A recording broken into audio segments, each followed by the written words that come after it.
OpenAI has created the ability to create your own custom ChatGPTs. So I want to show you how you can create your own custom GPT that has access to all of your business information. So all of the information externally for your customers to be able to interact with. So for example, it could have access to information about your products on your website, or your blog pages, or your contact pages, your terms and conditions, your refund policies, all of this information.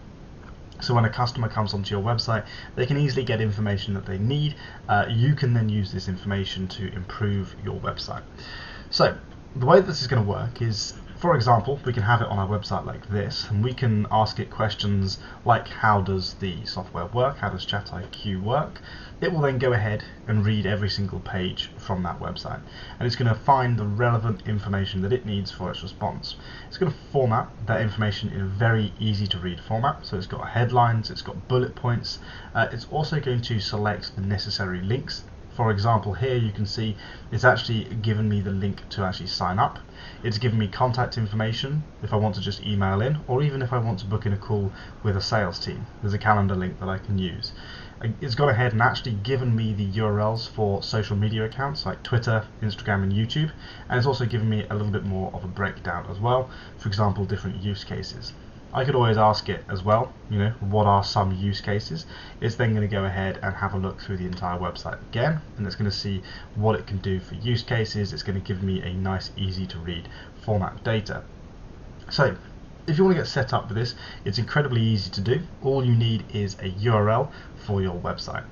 So you're going to click the top link down below in the description, and you're going to head to the, hang on, just make that small. You're going to head to ChatIQ.ai. You're going to click on try for free. It's then going to take you to the sign up page. So if you put in your email address and your website URL, so for example, theudi.co.uk, you can then start a 14-day free trial. When you start this 14-day free trial, you're going to have access to the entire software. You're going to be able to upload, let's have a look at the pricing. Scroll down to the bottom. So you're going to be able to upload 1 million words, which is obviously probably more than enough for most people. On the higher plans you can upload 5 million, or if you go for the enterprise you can upload unlimited. So here's how it's going to work. Once you've scraped your website, it's then going to have your final chatbot ready for you to build. You don't need to do anything else. It's just going to be set up, ready for you to go. So it's probably only going to take you a couple of minutes to get set up. For most people, you've only got anywhere between 10 to 50 URLs on your website. If you've got closer to 200-300 URLs, it's going to take closer to 20 minutes to get your chatbot indexed. It's going to have to read all of those URLs, which is probably close to about 1 million, 2 million words. Once it's done, it's going to show you this. If it's still processing, it'll tell you. If it's done, all you need to do is copy this code here. You're going to head to your website builder, and in this case, this example, we're using Shopify. I'm going to come to the theme and just go to the theme.liquid, which is this bit here. I've just pasted the code in, so I'll just delete you and show you how it looks. You can just paste it in below the head tag of your website. Once you've done that, simply click on save. Come to your website and you can check if it's been uploaded to your website. You can see here we've got it embedded in the corner of our website. I've asked it a question and it's now got access to all the information. So suddenly this chatbot now can be used wherever I want it. It can answer users' questions and I can gather the information. I can see what people are asking the chatbot. So incredibly quick, incredibly easy to use. Obviously I've just embedded this in a demonstration website. So let's just have a deeper look at what else you can do with these chatbots. So if you get to this page here, you now probably want to customize it a little bit more. You want to see what other things that you can do with it. You want to play around with the builder. So if you click on add further customization, it's going to take you to the dashboard. Now, this is kind of where you can get quite advanced with the builds and the different things that your chatbot can do. So for example, down here on the left we have a column which is all of the data that's been extracted. We can actually update or add more data. So imagine this as a file management system. A file management system that we can build chatbots on top of, and we can use those chatbots for whatever it is that we want. This is primarily just for text data, just to sort of start out there. So if we click on upload data, we can actually upload a PDF file. We can scrape a website, so if you wanted to, I don't know if I've got any other ones. You can see Apple. So I've scraped Apple's website here. I've only got 30 URLs from Apple. I can also upload text information. Now, text information, if I have some extra additional things I want to add to the chatbot very quickly, I like to use this as an FAQ. So a quick Q&A. If people have common questions they ask the chatbot, and I want it to be able to have access to this information and it to be very consistent in its responses, it's very easy to do, just adding an FAQ like this. If we just move this out of the way, if we just look down here on the left, we can actually come to our chatbots. Now, this is the workspace area where we can play around with our chatbot. We can see how it would respond in real world situations, and we can also see the information that it's using for its responses. We can also add or remove knowledge bases from that chatbot as well if we want to. Very simply click on the add knowledge, find the new URL or the new bit of data that we want to use, click on the plus button, and it will then add it to the list of data that we have. So let me just show you an example. Let's just add this one.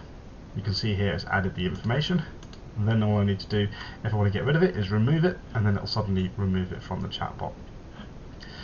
So how do we actually customize these, and then how do we create it more personalized for our business? Well, a few things. If we want to, we can actually play around with the instructions on how the chatbot works. So every once in a while, so these are built using GPT 3.5.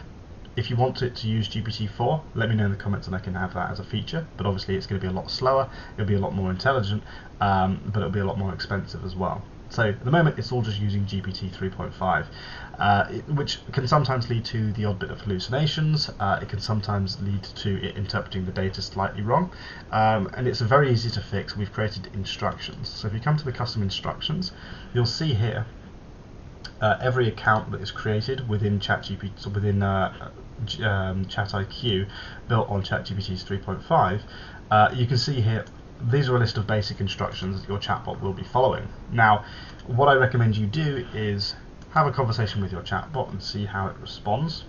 So, for example, let's go onto our homepage. We can say, so I'm just going to do an experiment here. So I've actually just updated this chatbot and I've removed some of the data that it's got access to. And I'm going to ask it, can I upload CSV files? I'm going to see what it does. So in some cases it will, so now it's going to go ahead and check the website. So it says absolutely you can upload CSV files.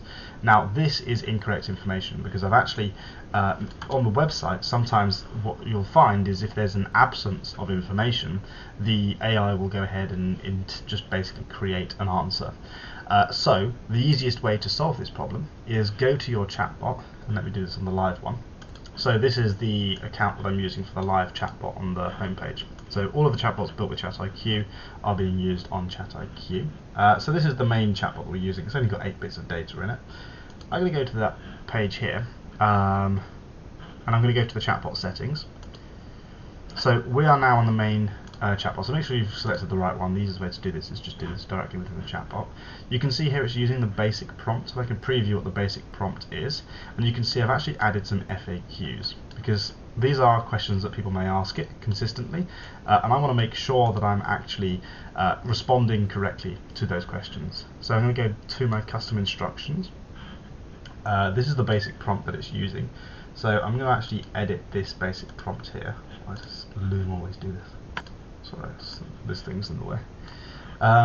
So what I'm going to do is let's just give that a number like the rest of them, so FAQ 3. We're going to add in a new FAQ 5, and we're going to give it a bit of context about that question. So for example, if asked what data can be uploaded, always respond with PDFs, text and website URLs. ChatIQ cannot interpret complex data such as CSV files.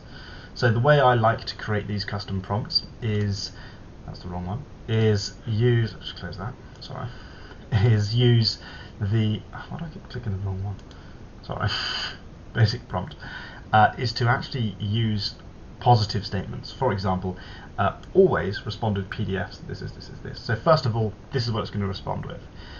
Then I have like a negative sort of thing. ChatIQ cannot interpret complex data. Typically, if I were just to say, if it's asked about what files can be uploaded, never say CSV files. It doesn't do that very well. It will typically include, it doesn't really understand negative. So it's easier to frame it in a positive way and you get much better results. So if we come back to ChatIQ, we're going to copy this, and you can do this, right, either within the dashboard, This thing's really annoying me. I can either come to chatbots, come back to the main bot. I can see I'm just messing around here, having a go. I'll show you this in a second, right?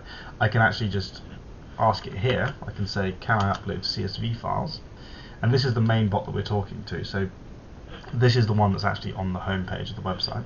ChatIQ cannot interpret complex data such as CSV files. You can upload PDFs, text, and website URLs for data processing. So now this chatbot is updated. It's now using the up-to-date instructions. If I come to the home page and I ask the exact same question, I'm going to send that in. We're going to see what it does. Is it using the same stuff? The responses aren't always going to be identical. I'm sorry, but ChatIQ cannot interpret complex data such as CSV files. Awesome. What about, can I link this with my API? Now, ChatIQ won't allow you to do this. You can't actually link it with an API. But I'm hoping that it knows that it can't interpret complex data, so it should respond correctly. It does not support linking directly with APIs. You can upload data like PDFs, text, website URLs. If you want any specific requirements or integration needs, email us. So it's now actually trying to help that user understand the software a bit more. It's trying to help that user with whatever it is that they're trying to do, and if they need specific requirements, go ahead and reach out to us via email. And also we have a calendar that you can book in a call with, and you can see at the end of that here it actually adds a UTM source where you can actually track this within analytics. So if I come to my analytics panel and I come to real time, and I scroll down to page view and I go to where was it? Hang on. Cool. So it's at the end here. If I go to sources, this is obviously the real-time information. ChatIQ is now showing up as the referrer, so I'm tracking that UTM. Obviously I could go to the traffic acquisition, I could have a look at that as well, but that gives you an example of how it's actually tracking that information. So once you've created these custom chatbots, obviously you can use them for specific things, for specific tasks. You'll see here within the workspace, this is where I've been playing around with the chatbot to make sure that it's responding effectively. Sometimes if you've got images on your website, so ChatIQ has the ability to display images in its responses, but you may find that you don't want that to happen. If you don't want that to happen, or if there's images that are incorrect for its responses, what you need to do is just test and play around within the workspace. So for example, I don't want to show this, so I'm going to click on the remove button. It's now added that to a blacklist. Now nothing happened there because I've already done this. Again, unsupported media type. If we click on this information and we visit the image URL, so what's actually happening here is this is a video. So at the moment we can't display MP4 files within our responses. We can display images and GIFs. Be careful though, because if the GIF file is too large, then it's going to take a while to load. So obviously we'll want to remove that. That will also add it to a blacklist. Now this information has already been added to a blacklist, which means now in the future none of those will show up in their responses. So that is how you add ChatIQ to your website. Also, just a quick one while I've got you here, if you've got any questions about this, if I come to the messages panel and I go to the main bot, you can see here, this is the bot that's on my own landing page, on the home page. So this conversation that I've had with it, can I upload CSV files, or can I link this with my API? You can see here, can I upload CSV files, or can I link this within my API? So I can see the responses that I'm getting from ChatIQ. So I can see what people are messaging my chatbot, and then from there I can see, so for example in this case somebody's asking what are the use cases, and then can I upload CSV files. So that's probably the last conversation that we had with it. In this case I've collected 851 messages on this chatbot, so there's a lot of data here that I can use for improving the responses, improving my website, and then just making sure that I'm getting higher conversion rates in my business. Coming up in some updates, and let me know what you guys want from this. Obviously this is me, I'm a solo founder, I'm building this all myself. I'm actually adding in a few things. I'm going to add in the ability to submit support tickets directly within the chatbot. So if there's a support or a problem that I have, or if I want, for example, help with my API, we'll be able to recommend I actually submit a support ticket. So that's one of the things I want to work on. I want to work on gathering reviews from people so they can upload a image or a video review, or they can just leave like a star rating. I also want to, there's one other thing. That was it. It was sentiment analysis. So all of these messages, I have a lot of information about what people are asking on my website. A lot of the time what you'll see, I'll see if I can find an example. So here's an example. It's actually able to respond in different languages, but a while ago I did some marketing for students, and a lot of students come in and try and use the chatbot for just helping them with their homework, those sorts of responses. So what I need to do now is I need to update and make sure the website tells people that this is for whatever. I can change my website. So what I did is I made an update to my website to let people know exactly what it is that the chatbot can do to help them. I've also added in the ability to tell the chatbot not to respond to messages like this. So for example, do not act as just a general chatbot. You are specifically designed to help people understand my product. So I can see what sort of messages people are sending, and then obviously here people are just asking how does it work, and obviously that's fine. I'm now getting information on that. What is ChatIQ, for example? Again, giving people information. These are some other things that you can do. You can limit how people are interacting with your chatbot. So here, someone's obviously trying to get information on how the software is built by trying to do what's known as prompt injection.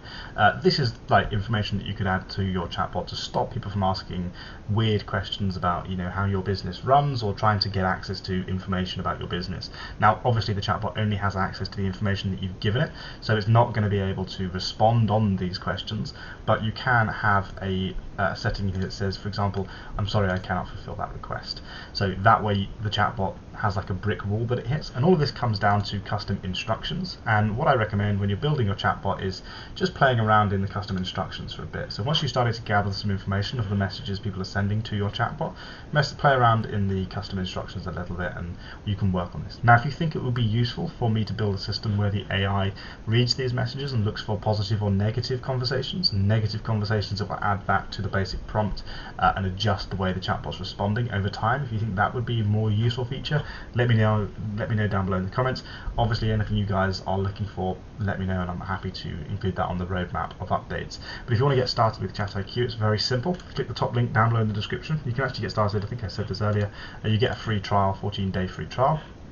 And then obviously from there you can play around with the chatbot as much as you want. But I will see you guys in my next video.